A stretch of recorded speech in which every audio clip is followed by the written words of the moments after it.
마가복음 9장 51절에서 56절 영적으로 충만할수록 이라는 제목으로 하나님의 말씀을 증거합니다. 지난주에 우리가 보았던 말씀에서는 다른 그룹의 제자들이 예수님의 이름으로 귀신을 내쫓는 문제에 대해서 제자들이 찾아와 그들을 말려야 한다고 청원했던 그 모습을 보았습니다. 그런데 예수님은 오히려 그들을 내버려 두라고 했습니다. 제자들은 자기들만이 예수님의 정통 제자다, 그 특권을 주장하고 싶었던 것 같은데 예수께서는 말씀하시기를 그들이 내 이름으로 귀신을 내쫓으니 오히려 너희를 위하는 자들이다, 그렇게 말씀을 하셨습니다.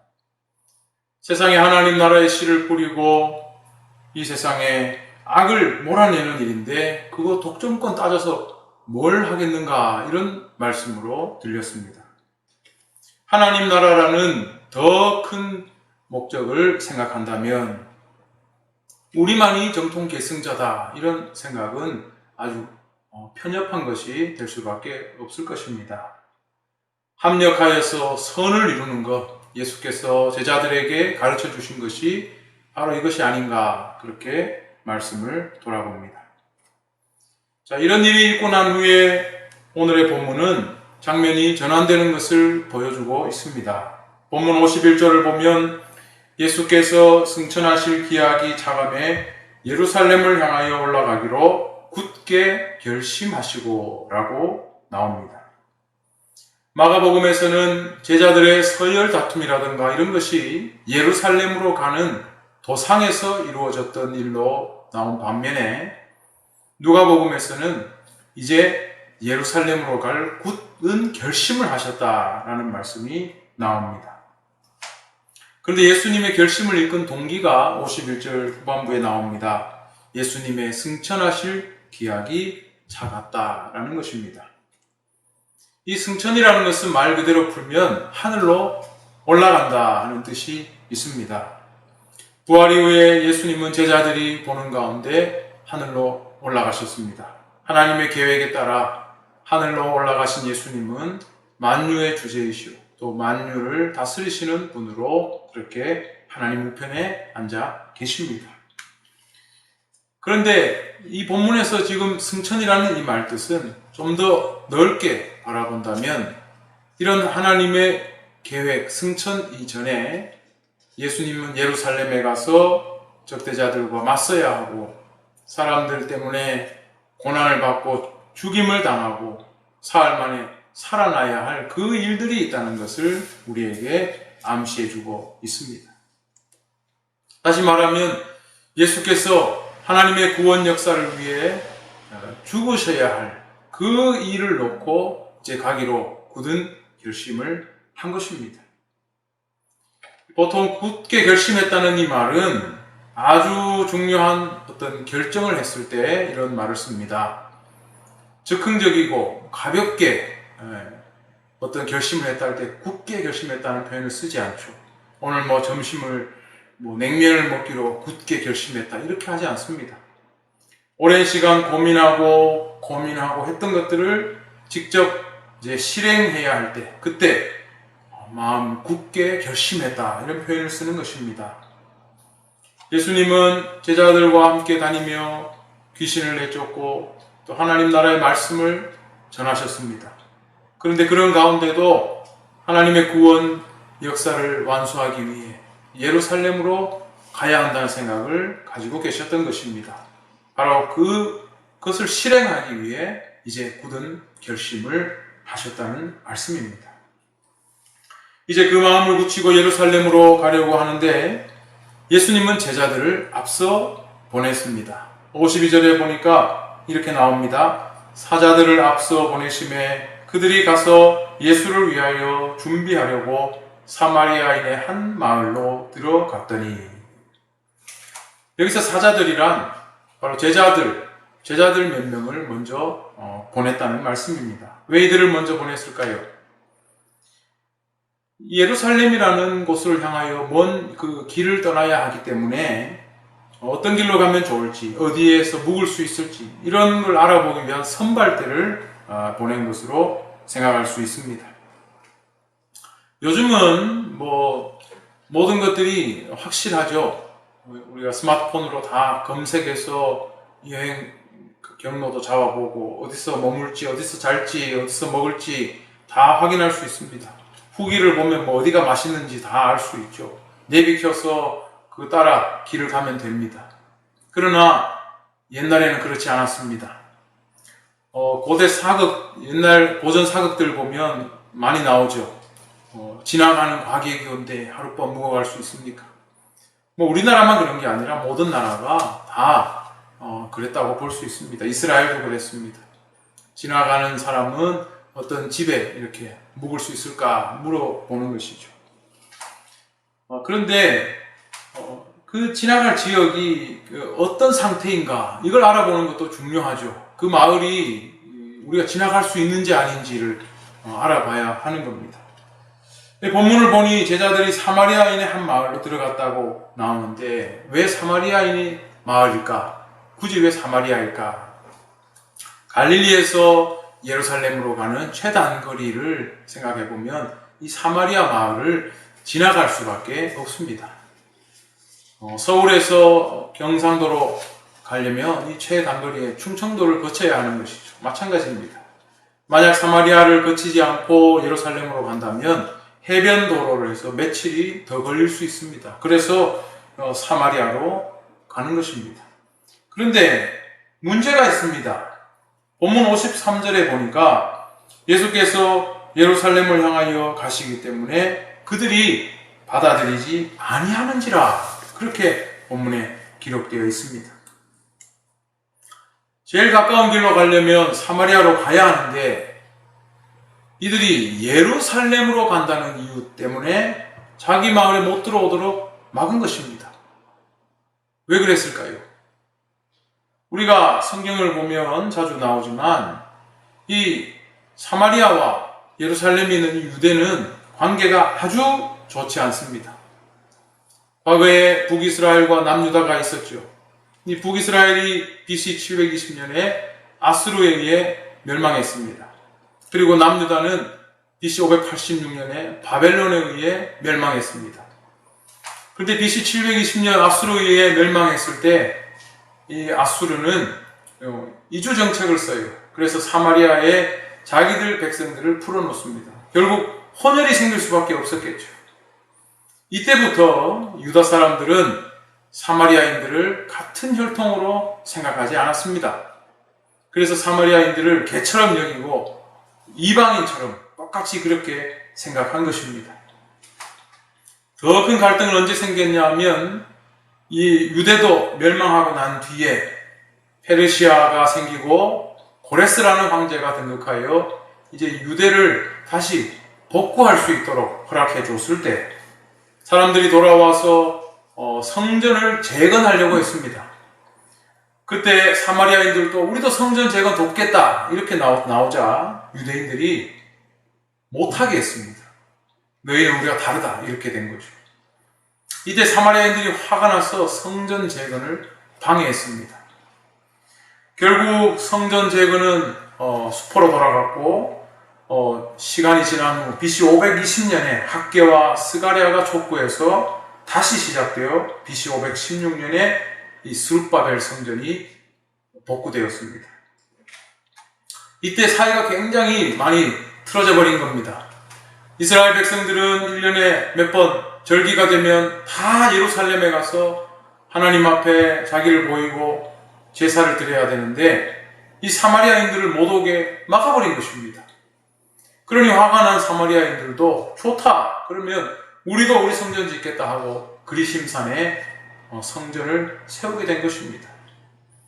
우리가 예배 때 여러분 듣게 되는 말씀이 있죠. 하나님을 예배한다는 영과 진리로 예배할 것입니다. 요한복음 4장 20절에 나온 그 말씀을 한 배경이 바로 그겁니다. 그 여인이 예수님께 물어보죠. 저들은 여기서 예배한다 하고 당신들은 예루살렘에서 예배한다 하는데 어디서 예배하냐? 예수께서 여기도 저기도 아니다. 하나님 예배한 자는 영과 진리로, 신령과 진정으로 예배할 때가 오나니라고 말씀한 것이죠. 이렇게 서로 다른 곳에서 하나님을 섬겼던 겁니다. 근데 더 사마리아인들을 화나게 한 일이 있습니다. BC 2세기에 이 요한 히르카누스가 군대를 몰아와서 그들의 성전을 다 파괴해버린 일도 있었습니다. 그러니 이들의 사이가 좋을 리가 없는 것입니다. 예루살렘으로 간다는 이유 때문에 막아버린 거예요. 갈릴리에서 예루살렘으로 가는 이 순례자들이 무엇 때문에 가는지 알기 때문에 이 사마리아 사람들은 예수님 일행의 그 동행을 막아버린 것입니다.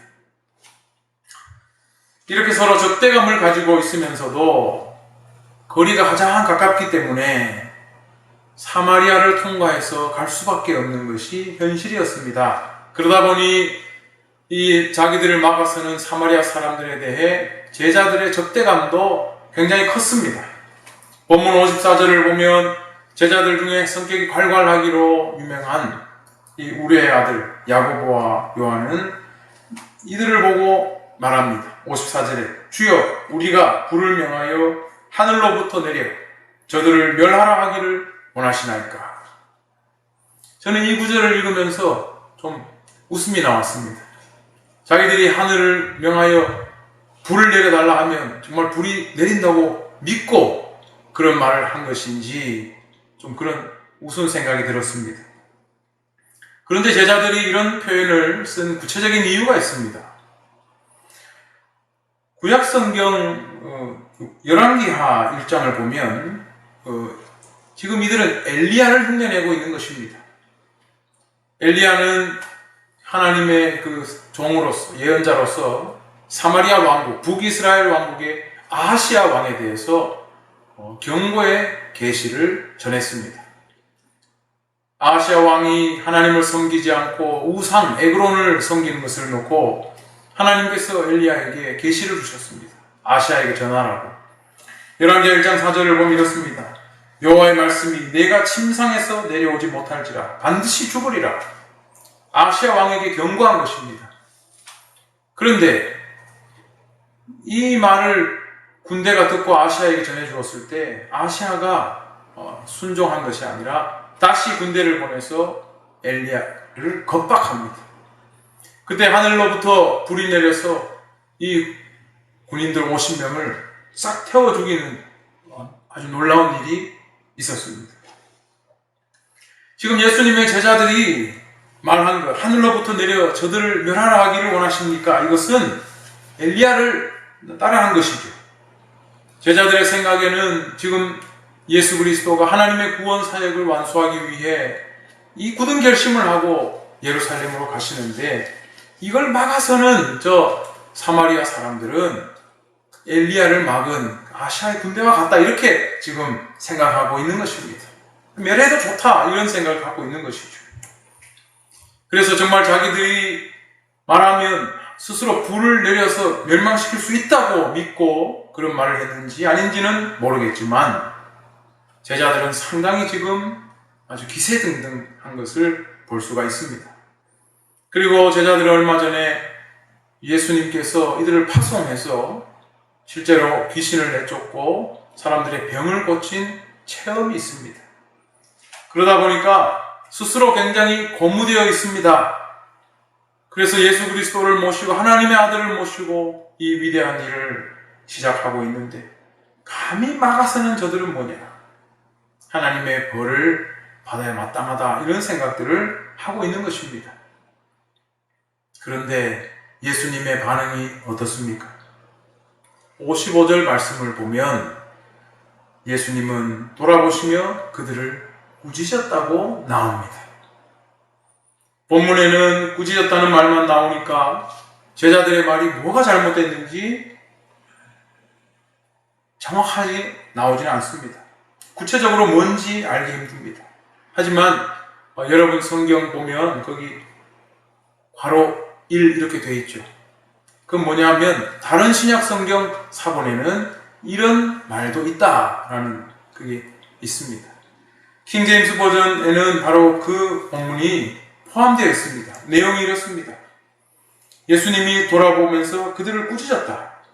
너희들이 지금 무슨 정신으로 그런 말을 하는지 아느냐? 인자는 사람의 생명을 멸하러 온 것이 아니라 저들을 구원하러 왔다. 이 말씀이 다른 사본에는 들어있다는 것입니다. 많이 들어본 말씀 아닙니까? 요한복음 3장 16절의 말씀과 비슷합니다. 세상을 멸하러 온 것이 아니라 구원하러 오셨다는 그 말씀입니다. 너무 쉽게 멸망을 내뱉은 제자들을 예수께서 꾸짖었다는 것이 핵심이죠. 그런데 예수님께서 평소에 이런 말씀을 많이 하셨는데도 제자들이 왜 그렇게 쉽게 멸망을 얘기했을까요? 다시 말씀드리지만 제자들의 마음속에는 하나님의 이 구원 사역을 막아서는 저들은 멸망당해도 싸다, 이런 생각을 하고 있는 겁니다. 하지만 예수님은 제자들을 꾸짖었어요. 그리고 오늘 본문에서 마지막으로 제일 중요한 말씀이 나옵니다. 바로 56절입니다. 함께 다른 마을로 가시니라. 예수님은 제자들을 꾸짖고는 함께 다른 마을로 가기로 결정했습니다. 사마리아 사람들의 그 태도를 그냥 받아들이고 우회로를 선택하신 것입니다. 저는 이 말씀을 보면서 우리 예수님의 그 구원이 진짜다, 엄청난 사랑을 가지고 계신 구원자다라는 것을 발견하게 되었습니다. 그리고 그 예수님의 사랑으로 구원함을 입은 우리가 바로 이 모습을 쫓아야 한다는 것을 여러분들에게 오늘 말씀으로 전하고 싶습니다. 예수님은 지금 예루살렘으로 갈 것을 굳게 결심하고 있습니다.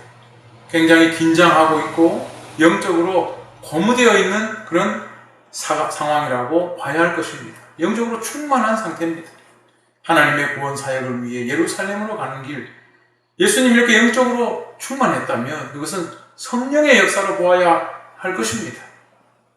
그런데 그런 가운데서도 예수님의 그 길을 막아서는 사마리아 사람들을 멸하고자 하는 그 제자들을 오히려 꾸짖고 예수님이 우회로를 택하신 것입니다. 흔히 우리가 영적으로 충만할 때, 하나님의 은혜를 사모하고 믿음으로 그 뜨거울 때, 그럴 때 어떻습니까? 내가 가는 길을 막아서는 그 사람을 오히려 적대시하고 걸림돌로 생각하는 경향이 있지 않습니까? 가령 예를 들면 내가 하나님의 말씀대로 제대로 살고자 특별 새벽 기도회를 하고 성경 통독을 하고 온갖 믿음의 일들을 다 하고 난 뒤에 그때 그렇게 하고 있는데 누군가 내 앞을 막아서고 나를 반대하고 이러면 우리 어떻게 생각합니까? 지금 마귀짓을 한다. 내가 이렇게 주님으로 충만한데 나를 막아서는 거는 지금 마귀짓 아니냐, 이런 생각하지 않습니까? 왜 그렇습니까? 내가 지금 믿음으로 충만하기 때문에 내가 하는 생각, 내가 내리는 판단이 옳다고 믿어버리는 것이죠. 그리고 나를 막는 것은 저건 잘못된 것이다, 하나님을 반대하는 것이다, 마귀짓이다, 이렇게 쉽게 판단을 내려버리기 때문입니다. 우리는 그럴 때가 있습니다. 쉽게 그런 구도를 만들어버립니다. 제자들이 흥분해서 사마리아 마을에 불을 내릴까요? 한 것도 바로 그것 때문입니다. 그러나 예수님은 제자들을 꾸짖고 그 마을이 아니라 우회로를 택하셨습니다. 이것이 진정 구원자의 사랑이고 우리가 닮아야 할 모습입니다. 우리는 은혜를 많이 받을 때, 믿음으로 충만할 때, 영적으로 충만할 때 우리는 이 예수님의 모습을 생각해 봐야 하는 것입니다. 특별히 우리가 믿음의 결심을 세우고 주님의 일을 감당하고자 결단하고 그리고 기도하고 말씀을 보고 영적으로 충만해 있을 때, 그때 우리는 주님의 이 모습을 생각해야 하는 것입니다. 저는 개인적으로 그런 마음을 가지고 더 기도하고 더 은혜로 충만하고 이제 하나님의 일들을 감당하고자 할 때 오히려 더 많은 시험이 오는 것을 느꼈던 적이 있습니다. 그때 솔직히 말해서 저도 내가 이렇게 영적으로 충만한데 만약 아내가 아니면 누군가가 내 일을 막거나 반대를 하거나 이러면 마음에 막 갈등이 생깁니다. 내가 지금 이렇게 주님의 은혜로 충만한데 저 막아서는 저기 뭔가 안 좋은 시선으로 보게 되는 것이죠.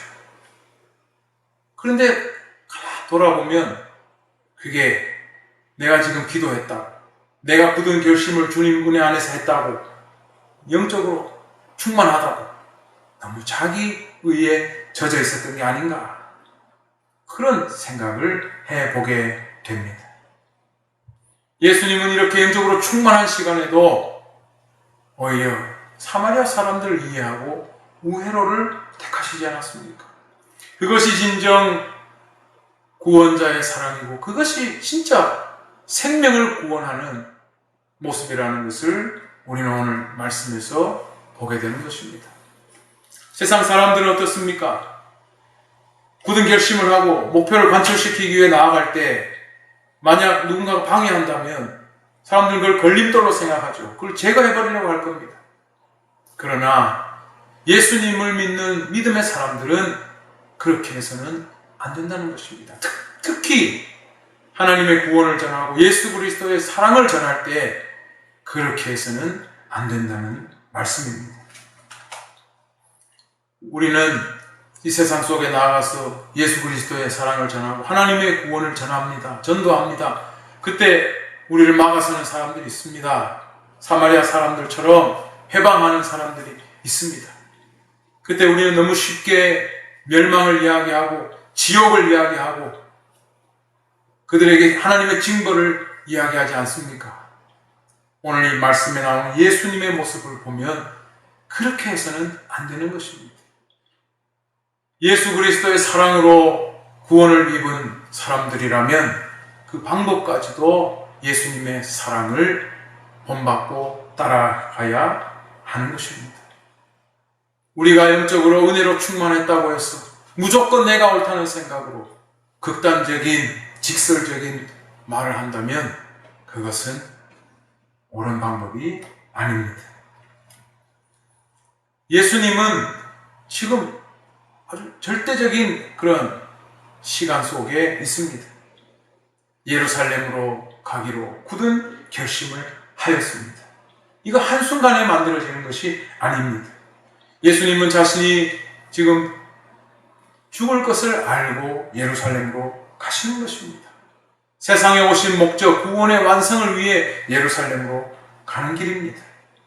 이렇게 깊은 하나님의 뜻을 생각하고 굳은 결심을 하고 나아갈 때 방해가 되고 있는 이 사마리아 사람들, 세상 사람들 같으면, 우리 같으면 그들을 멸하라 할까요? 한 제자들의 마음처럼 안 좋은 이야기가 튀어나와야 할 텐데 예수님은 그런 저들을 꾸짖고 우회로를 택하여 예루살렘으로 가셨습니다. 이것이 바로 예수 그리스도의 마음입니다. 이것이 바로 진정 구원자의 사랑입니다.